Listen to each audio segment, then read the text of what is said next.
Quand j'avais 15 ans, mon père m'a acheté un billet de bus aller simple et m'a laissé seul dans une gare à 180 miles de la maison. J'ai fait 3 heures de bus jusqu'à chez ma grand-mère, en larmes. Je ne suis jamais retourné. Je ne leur ai plus jamais parlé. Jusqu'au mois dernier, quand ma sœur m'a envoyé une invitation de mariage, avec un mot de mon père à l'intérieur. Je m'appelle Rachel et, à 31 ans, j'ai une vie que j'ai construite entièrement selon mes propres termes. Je suis infirmière pédiatrique à Denver, au Colorado. J'ai un appartement d'une chambre avec des plantes sur chaque rebord de fenêtre, un chat de refuge nommé Biscuit qui me juge depuis le canapé, et un groupe d'amis qui m'ont montré ce que signifie réellement être choisi. Je cours des semi-marathons le dimanche matin et je prépare des dîners élaborés le vendredi soir pour des gens qui veulent sincèrement être à ma table. De l'extérieur, cela ressemble à une belle vie. C'est une belle vie. Mais il y a 3 semaines, ma jeune sœur m'a envoyé par la poste une invitation de mariage, et glissé à l'intérieur de l'enveloppe crème, dans l'écriture familière de ma mère, se trouvait un simple morceau de papier plié qui a fait que mes mains se sont complètement immobilisées. Je l'ai laissé sur mon comptoir de cuisine pendant 5 jours avant de pouvoir me résoudre à l'ouvrir.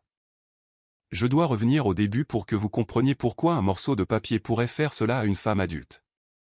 J'ai grandi à Columbus, dans l'Ohio, l'aîné de 3 enfants. Mon père, David, était comptable avec une personnalité rigide qui s'étendait bien au-delà de ses feuilles de calcul. Il croyait au système. Des systèmes pour les heures de coucher, des systèmes pour les corvées, des systèmes pour la façon dont les émotions étaient exprimées, et plus important encore, comment elles ne l'étaient pas. Il n'était pas un homme qui criait. Il était quelque chose de plus difficile à nommer, une sorte d'attitude dédaigneuse, froide et précise qui vous faisait sentir comme un problème à gérer plutôt qu'une personne à aimer. Ma mère, Patricia, était plus douce en surface, mais plus faible là où cela comptait vraiment. Elle était d'accord avec mon père sur tout ce qui était important. Quand il prenait une décision, elle s'y pliait, en adoucissant les angles pour nous autres, mais sans jamais remettre en question sa forme.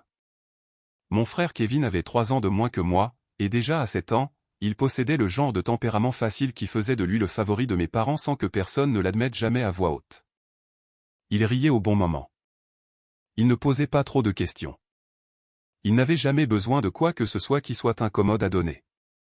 Ma sœur amie avait 6 ans de moins que moi et était encore assez petite pendant mes années les plus difficiles pour qu'elle flotte principalement dans notre maison comme quelque chose de doux et d'informe, pas encore pressé dans une forme par le poids de ce qu'étaient nos parents. J'étais l'enfant à problème, bien que personne n'ait jamais utilisé ce langage directement. Ce qu'il disait à la place, c'est que j'étais sensible, dramatique, que j'avais de l'anxiété, ce qu'il disait de la même manière que d'autres personnes disent faiblesse, en étirant les syllabes comme si le mot lui-même était quelque chose de honteux. Mon anxiété était réelle et diagnosticable, bien que je ne le saurais officiellement que des années plus tard. Enfant, je savais seulement que certaines situations, les endroits bondés, les disputes bruyantes, les moments de changement soudain, envoyaient mon cœur dans une course folle et mes poumons dans une étreinte dont je ne pouvais pas toujours me sortir par la parole.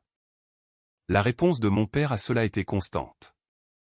Il croyait que l'anxiété était un choix. De la même manière qu'il croyait que la plupart des choses incommodes étaient des choix.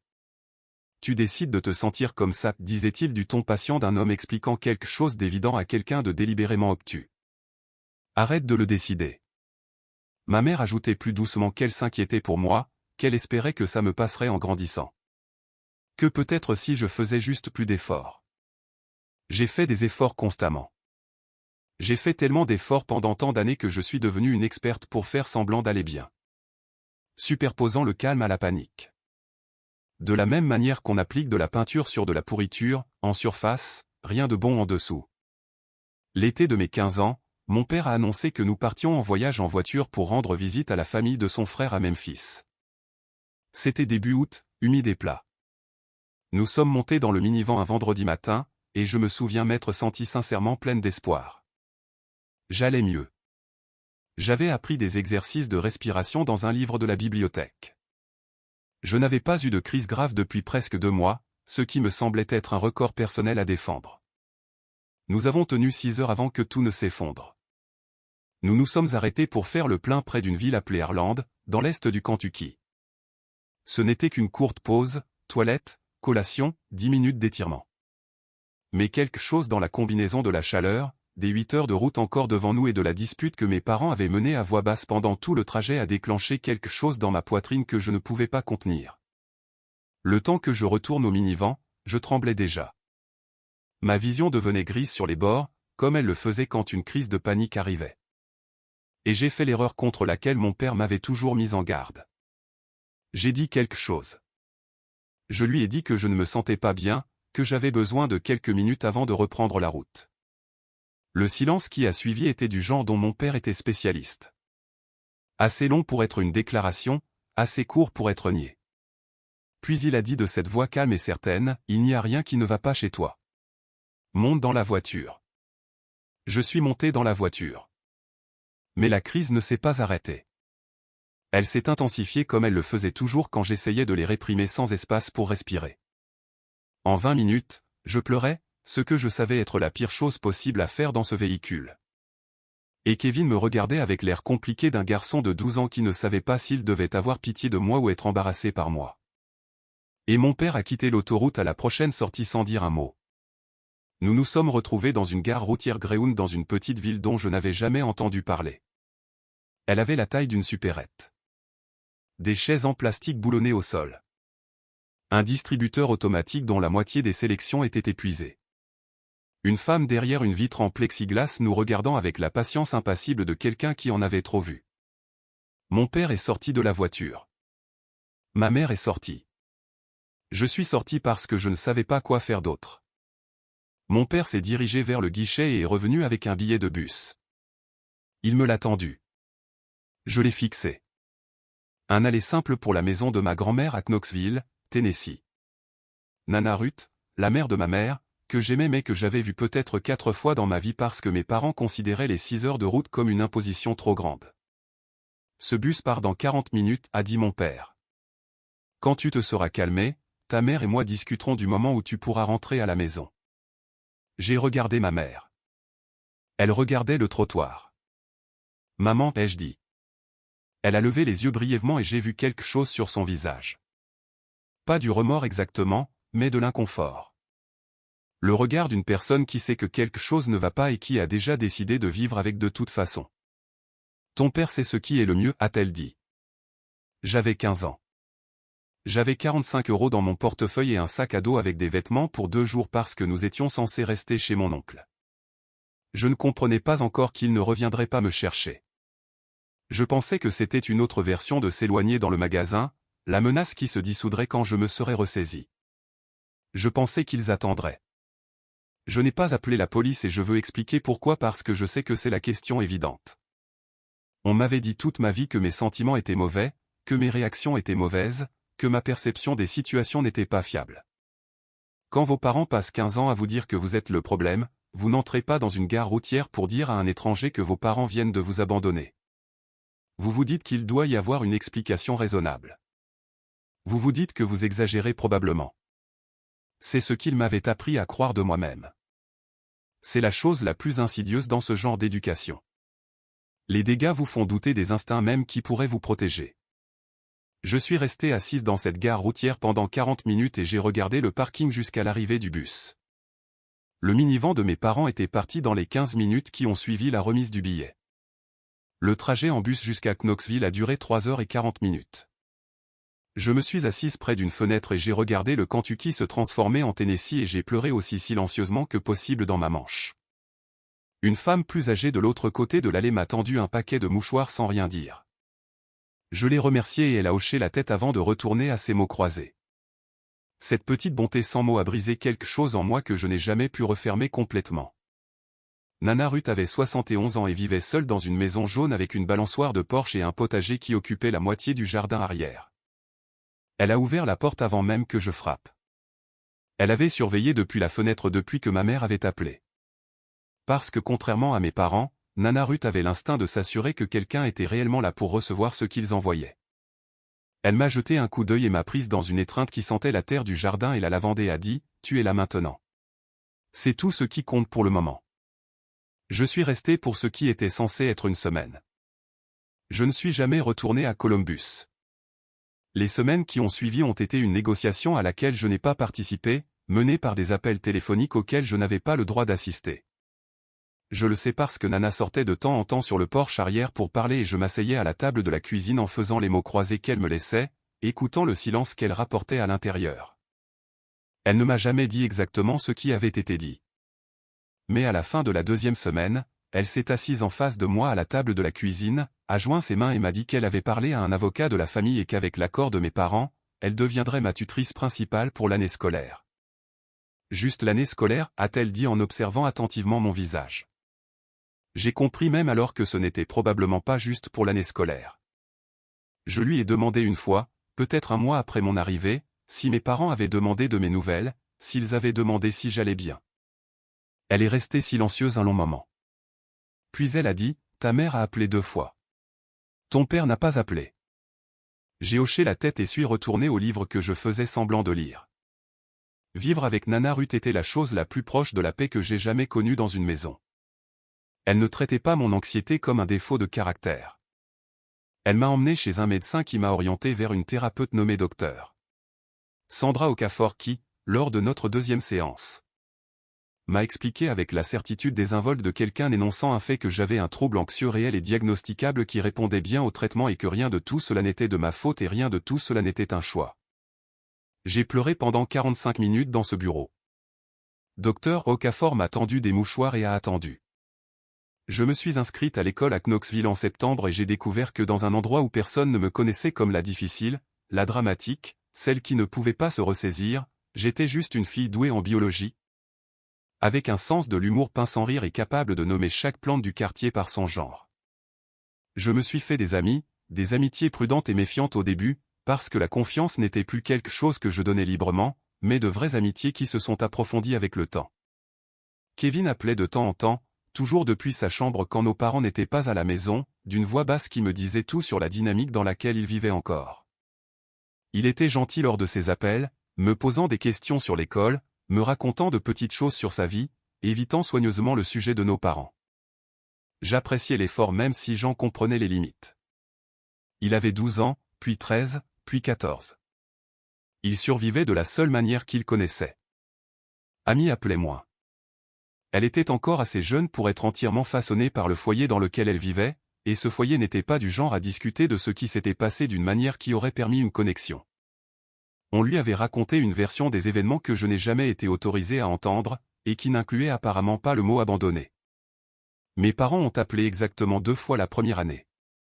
Les 2 appels sont arrivés le jour de mon anniversaire, ce que j'ai choisi d'interpréter non pas comme de l'affection, mais comme une performance d'affection. Le genre de geste qui vous permet de vous dire que vous êtes toujours un parent décent sans vous obliger à faire quoi que ce soit qui vous coûte quelque chose de réel. Je n'ai répondu à aucun des 2 appels. L'année scolaire est devenue 2 ans, puis 3, puis Nana Ruth et moi avons toutes 2 cessé de prétendre qu'il y avait une date de fin.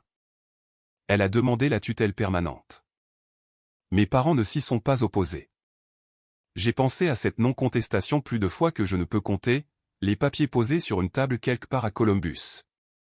Mon père prenant un stylo et renonçant à un enfant par sa signature. Ma mère le regardant faire. Et tous les 2 retournant à leur vie ordinaire comme si la forme de la famille avait toujours été exactement celle-ci. J'ai obtenu mon diplôme d'un lycée de Knoxville, Tennessee, avec Nana Ruth au premier rang, portant une robe jaune assortie à la balançoire du Porsche. Je suis allé à l'université du Tennessee avec une bourse partielle et je servais dans des restaurants le week-end pour couvrir le reste. J'ai étudié les soins infirmiers parce que j'étais bonne en biologie et parce que quelque chose en moi avait toujours été attiré par le type particulier de soins qui reconnaît la douleur au lieu de la rejeter. Je voulais être le genre d'adulte dont j'avais eu besoin à 15 ans. J'ai obtenu mon diplôme en 3 ans et demi. J'ai déménagé à Denver pour un poste de résidente et je suis tombée amoureuse des montagnes, du froid sec et de la qualité particulière de la lumière tôt le matin quand je courais avant mon service. Je suis devenue infirmière pédiatrique, ce qui signifiait passer mes journées avec des enfants qui avaient peur, qui souffraient et qui avaient besoin de quelqu'un pour leur dire la vérité d'une manière à laquelle ils pouvaient se raccrocher. Vous allez sentir ça, leur disais-je. C'est normal de le sentir. Je suis juste là. Je le pensais à chaque fois.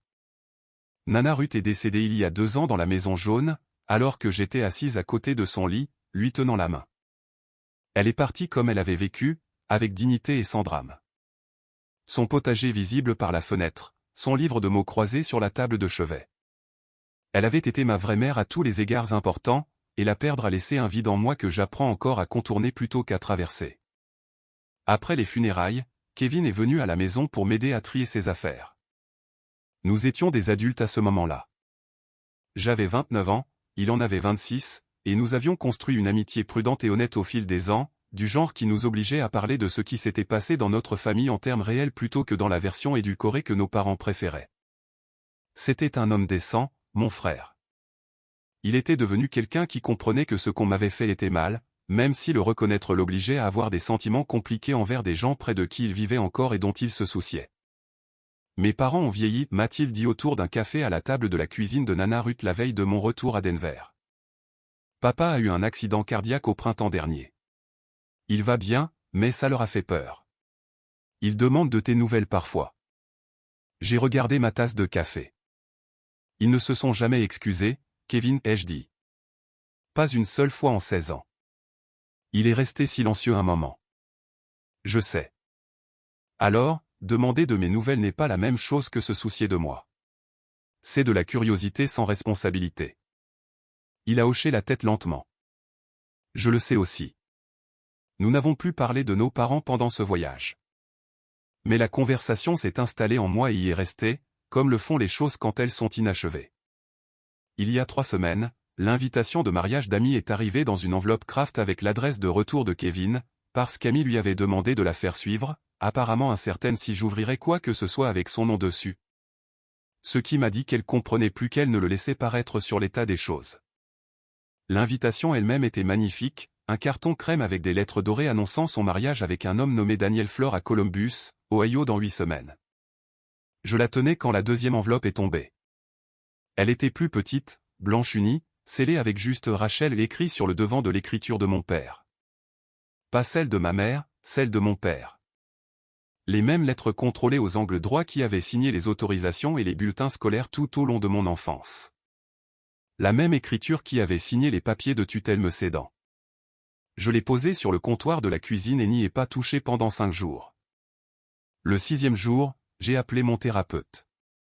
Le docteur James Whitfield était mon thérapeute depuis 4 ans, héritant du travail minutieux que le docteur Okafor avait commencé à Knoxville, et il connaissait mon histoire de la manière clinique précise qui le rendait vraiment utile. Il a dit, comme il le fait souvent quand je lui présente quelque chose dont je connais déjà la réponse mais que je ne peux pas encore accepter, que pensez-vous que vous devriez faire? Je pense que je dois l'ouvrir, ai-je dit. Il a convenu que je le devais probablement. Je l'ai ouverte ce soir-là, avec biscuits sur mes genoux et une tasse de thé qui refroidissait sur la table à côté de moi. Rachel, commençait-elle, sans chair, sans chaleur d'ouverture. Le mariage de ta sœur nous a fait réaliser combien de temps a passé. Nous ne sommes plus les mêmes personnes et nous comprenons que tu ne le crois peut-être pas. Nous ne te demandons pas de pardonner ce qui s'est passé. Nous te demandons une chance de parler. Quoi que tu décides, nous espérons que tu viendras pour amis. Elle t'aime, David et Patricia. Je l'ai lu 3 fois. Puis je l'ai posé, et biscuit, avec l'instinct infaillible des animaux et des jeunes enfants, a marché directement sur ma poitrine et a pressé son nez contre ma joue. La note n'était pas des excuses. C'était une position d'ouverture, une reconnaissance de dette sans aucun paiement réel. Mon père avait toujours été précis dans son langage, et il l'était ici aussi, soigneusement formulé pour exprimer assez pour justifier la demande sans s'engager assez pour exiger un véritable examen de conscience. J'ai appelé mon ami Dominique, qui était ma meilleure amie depuis l'école d'infirmière, et qui avait entendu toutes les versions de cette histoire au cours de 6 ans d'amitié. Elle est venue en voiture à mon appartement avec de la nourriture thaïlandaise, s'est assise en face de moi à ma table de cuisine et a lu la note 2 fois. Il a écrit ça comme un courriel professionnel, a-t-elle dit sèchement. Je sais. Il n'y a pas une seule phrase ici qui dise que ce qu'ils ont fait était mal. Je le sais aussi. Elle l'a posé. Qu'est-ce que tu veux faire? Je veux aller au mariage d'Amy, ai-je dit. Amy n'est pas celle qui m'a mise dans ce bus. Elle avait 9 ans et elle n'a pas eu son mot à dire sur ce que notre famille est devenue. Je ne vais pas la punir pour ça. Et tes parents? J'ai pensé à Nana Ruth assise à sa table de cuisine, joignant ses mains, observant mon visage. J'ai pensé au docteur Okafor disant que rien de tout cela n'était de ma faute. J'ai pensé à la femme dans le bus avec le paquet de mouchoirs qui avait offert de la gentillesse sans rien demander en retour. Je pense que je dois leur dire quelque chose, ai-je dit. J'ai porté ça pendant 16 ans et ils n'ont jamais eu à affronter ce qu'ils ont réellement fait. Pas par moi, pas en face. Et je pense que je dois le faire pour moi-même, pas pour eux. Dominique a hoché la tête lentement. Je viens avec toi.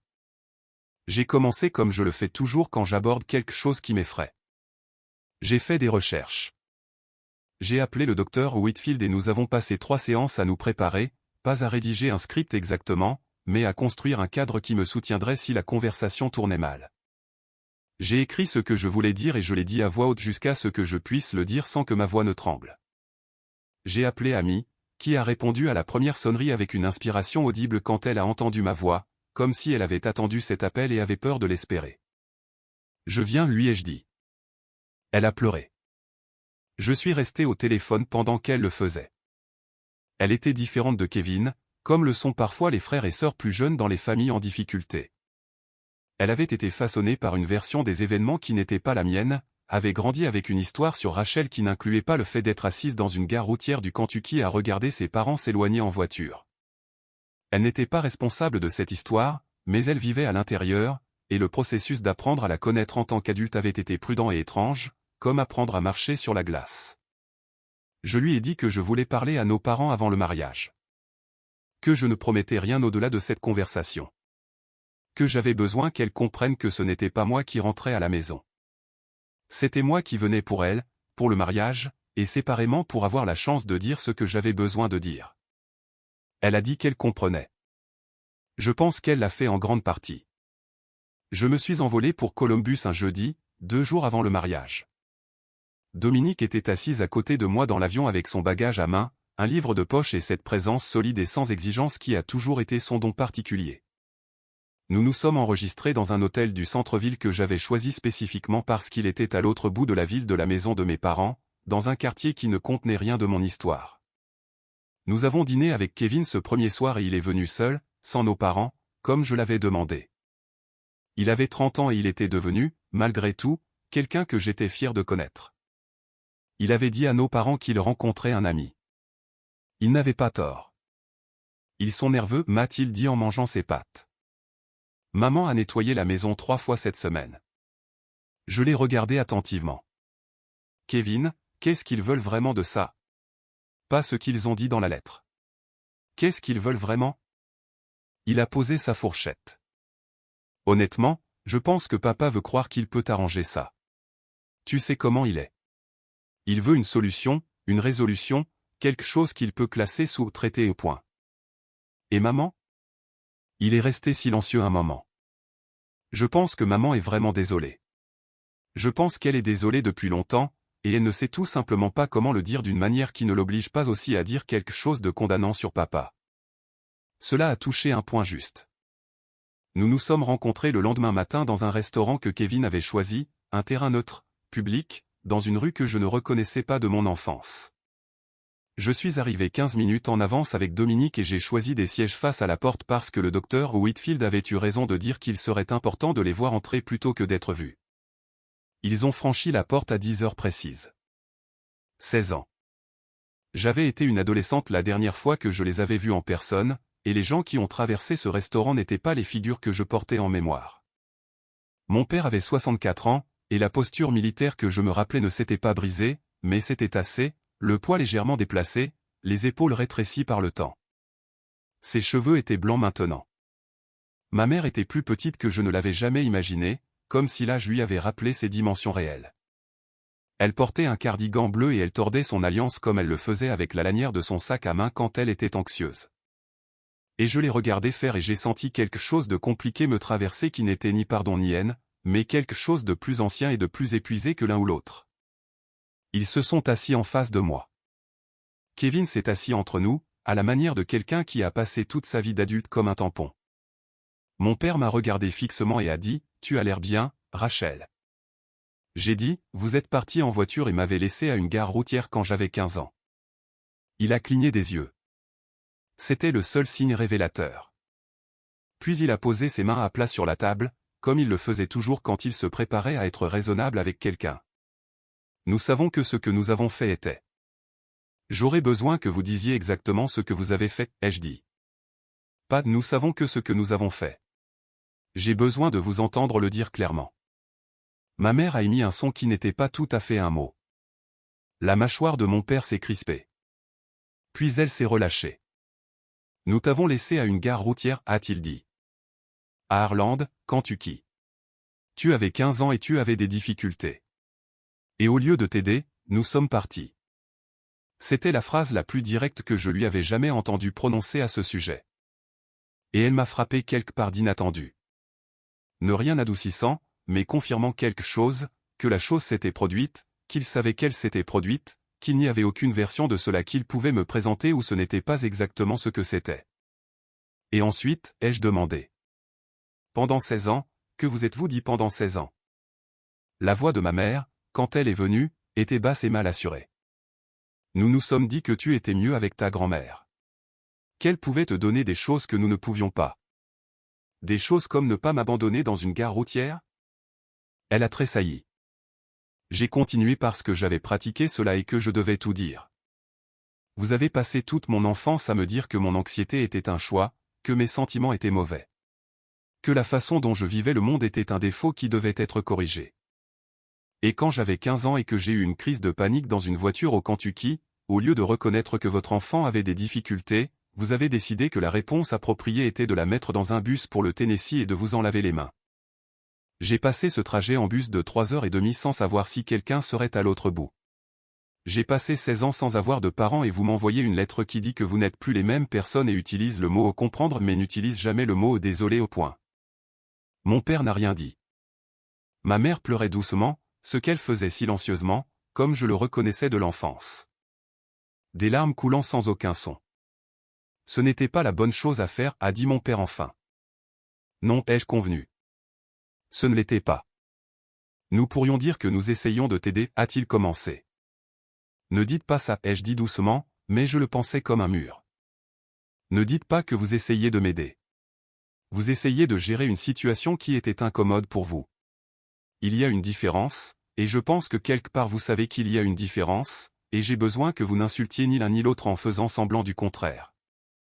Sa mâchoire a travaillé. Ma mère a mis sa main sur sa bouche. Puis il a dit, avec la qualité rigide et laborieuse d'un homme qui n'a jamais fait ça de sa vie, « Je suis désolé, Rachel, pour ce jour-là et pour tous les jours avant qui t'ont dit que tes sentiments n'avaient pas d'importance. Je suis désolé. » J'ai attendu la sensation familière de soulagement. Ce n'est pas tout à fait du soulagement qui est venu. C'était quelque chose de plus calme, un petit relâchement prudent, comme la première respiration après un long moment sous l'eau. Pas une résolution, pas une guérison, ce qui prend beaucoup plus de temps qu'une seule table de restaurant, mais une preuve. La preuve que la chose s'était produite et qu'au moins une personne qui l'avait causée était prête à le dire. Ma mère a retiré sa main de sa bouche et a dit, « Je suis désolé aussi. J'aurais dû te protéger. Je ne l'ai pas fait. Et je suis tellement désolé, Rachel. J'ai pensé à cette gare routière 1 millier de fois. Vous auriez dû appeler, ai-je dit. Pas seulement 2 fois le jour de mon anniversaire. Vous auriez dû m'appeler et me demander comment j'allais, si j'allais bien, si j'avais peur, si j'avais besoin de quelque chose. C'est ce que font les parents. » Elle a hoché la tête, sans essayer d'expliquer ou de nuancer, juste hoché la tête. J'ai pensé à ce que j'avais écrit dans le bureau du docteur Whitfield. J'avais écrit une ligne que je voulais dire, et je l'avais pratiquée jusqu'à ce que je puisse la dire sans que ma voix ne tremble. Et maintenant, je l'ai dite. Je veux que vous compreniez quelque chose. Je suis une bonne infirmière. J'ai des amis merveilleux. Je cours des semi-marathons. J'ai une collection de plantes dont Nana Ruth serait fière. Et j'ai un chat qui me tolère. J'ai construit cette vie sans vous. Non pas à cause de ce que vous m'avez appris, mais en dépit de ce que vous m'avez pris. Et vous n'avez aucun mérite pour la personne que je suis devenue. Ce mérite revient à Nana Ruth et au docteur Okafor et aux gens qui sont restés quand c'était difficile. Il n'appartient pas aux gens qui m'ont mise dans un bus. Mon père a regardé la table. Ma mère pleurait toujours. Kevin avait les 2 mains enroulées autour de sa tasse de café et regardait un point quelque part au-dessus de toutes nos têtes, se tenant avec un effort visible. Personne n'a parlé pendant un moment. Puis mon père a levé les yeux et a dit, « Y a-t-il quelque chose que nous puissions faire? Pour une pause, pour commencer à arranger les choses. » J'y ai réfléchi sincèrement, comme on m'avait encouragé à le faire. Je ne sais pas, ai-je dit. Honnêtement, je ne sais pas si arranger est une destination que nous pouvons atteindre. Mais si vous voulez essayer, et je veux dire vraiment essayer, pas faire semblant d'essayer. Vous pourriez commencer par suivre une thérapie pour comprendre pourquoi ce que vous avez fait vous a semblé acceptable. Pas pour m'en parler, pour vous-même, pour que vous le compreniez vraiment et pas seulement le regrettiez. Et vous pouvez respecter ce que je déciderai concernant le contact à l'avenir, sans discuter ni me faire pression par l'intermédiaire de Kevin ou d'amis. Quoi que je décide, c'est la décision, et vous l'acceptez. Mon père a hoché la tête une fois. Ma mère a hoché la tête. Je ne sais pas encore ce que je décide, ai-je dit. Je suis venu ici pour dire ce qui devait être dit et pour être au mariage d'amis. C'est tout ce à quoi je me suis engagé. Nous comprenons, a dit ma mère. Je ne suis pas sûr qu'elle l'ait fait pleinement, mais elle l'a dit. Le mariage d'amis a eu lieu le lendemain après-midi dans un lieu avec un jardin du côté et de Columbus où je n'étais jamais allé, décoré dans le jaune pâle qu'elle aimait depuis son enfance, quand notre grand-mère avait planté des tournesols près de la clôture. J'étais assise avec la petite amie de Kevin qui s'est avérée être drôle, chaleureuse et facile à qui parler. Dominique était assise de l'autre côté, me serrant occasionnellement le bras quand le moment l'exigeait. Amy était belle de la manière dont les gens le sont quand ils sont vraiment heureux. Le genre de beauté qui ne tient pas à la robe ou aux fleurs mais à ce qui se passe à l'intérieur de la personne. Son marié avait des yeux gentils et lui a tenu la main pendant toute la cérémonie comme s'il avait peur qu'elle puisse s'envoler. Et j'ai pensé, malgré tout, malgré le poids d'être de retour dans cette ville et dans une pièce avec mes parents pour la première fois en 16 ans, j'ai pensé qu'elle allait s'en sortir. J'ai porté un court toast. J'ai dit que j'étais reconnaissante d'être là. J'ai dit qu'Amy avait toujours vu les gens clairement, même enfant, et que cette clarté était un cadeau et que Daniel avait de la chance d'être vu par elle. Je n'ai pas mentionné nos parents. Je n'ai pas mentionné le passé. Ce jour n'était pas le lieu pour l'un ou l'autre. Mes parents sont restés de l'autre côté de la réception, comme ils en avaient apparemment convenu avec Kevin. Mon père s'est approché de moi une fois vers la fin de la soirée et s'est tenu à quelques mètres de distance dans la posture inconfortable d'un homme qui ne sait pas s'il est le bienvenu. « Merci d'être venu, a-t-il dit. « Je suis venu pour Amy, ai-je dit. « Je sais, a-t-il répondu. « Merci quand même. » Je ne lui ai pas dit que ce n'était pas grave. Ce n'était pas grave. Mais j'ai hoché la tête une fois et il a hoché la tête en retour et s'est éloigné. Et ce fut tout. Dans l'avion du retour, Dominique s'est endormi avant que nous atteignions l'altitude de croisière. Et je suis resté assise à regarder l'obscurité en dessous et les lumières de la ville éparpillées comme quelque chose de tombé et pas encore ramassé. Je ne m'attendais pas à me sentir légère. Je ne sais pas à quoi je m'attendais. Quelque chose de plus dramatique que cet apaisement silencieux et progressif. Le sentiment non pas que quelque chose était réparé, mais que quelque chose avait été nommé à voix haute devant les personnes qui avaient besoin de l'entendre, et que cette nomination avait sa propre valeur, peu importe ce qui viendrait ensuite. L'adolescente de 15 ans assise dans cette gare routière à Harland, Kentucky, avait cru, de la manière dont les enfants croient des choses qu'il leur faudra des années pour désapprendre, qu'elle méritait ce qui lui était arrivé. Que le défaut était le sien, que ses sentiments étaient mauvais et que son existence était incommode, et que si seulement elle avait été différente, moins, plus silencieuse, plus, alors on l'aurait gardée. Je savais maintenant, avec la certitude qui met des années à arriver et ne vient pas d'une seule conversation, que rien de tout cela n'avait jamais été vrai. Elle avait mérité mieux que ce qu'elle a eu. Elle avait mérité un parent qui s'assoit avec elle pendant une crise de panique au lieu de lui tendre un billet de bus. Elle avait mérité que quelqu'un appelle pour lui demander comment elle allait. Elle avait mérité d'être gardée. Mais elle avait aussi une Anna Ruth et sa maison jaune et son potager. Elle avait eu le docteur Okafor et le livre de la bibliothèque sur les exercices de respiration et la femme dans le bus avec le paquet de mouchoirs. Elle avait eu Kevin, compliqué et imparfait mais qui essayait. Elle avait eu Dominique et 6 ans d'amitié qui ne lui avaient jamais demandé d'être plus petite qu'elle n'était. Elle avait eu Denver et les montagnes et les dimanches matins et un chat qui, quels que soient les défauts de biscuit, n'avait jamais en 4 ans suggéré que ses sentiments étaient un choix. Elle avait eu une vie. Pas celle qu'on lui avait donnée, mais celle qu'elle avait construite de ses propres mains avec tout ce qu'elle a pu trouver après que la maison se soit effondrée. Ce n'était pas rien. C'était en fait tout. Si vous portez quelque chose comme ça, si vous avez grandi dans une maison où vos sentiments étaient traités comme un problème à résoudre au lieu d'une partie de vous digne d'être connue, je veux que vous entendiez ceci. Le fait qu'il n'ait pas pu voir votre valeur ne signifie pas que votre valeur n'était pas là. Elle a toujours été là. Il n'avait simplement pas les yeux pour la voir. Et si vous vous êtes déjà assis quelque part, seul et effrayé, vous demandant si quelqu'un allait revenir pour vous, quelqu'un arrive. Peut-être pas qui vous attendiez. Peut-être pas qui vous aviez tout à fait le droit d'attendre, mais quelqu'un arrive. Et en attendant, vous êtes plus capable de survivre qu'ils ne vous l'ont appris à croire. Avez-vous déjà eu à faire face à quelqu'un qui vous a blessé quand vous étiez trop jeune pour vous protéger? Avez-vous trouvé ce que vous cherchiez ou quelque chose de complètement différent? Dites-le moi dans les commentaires.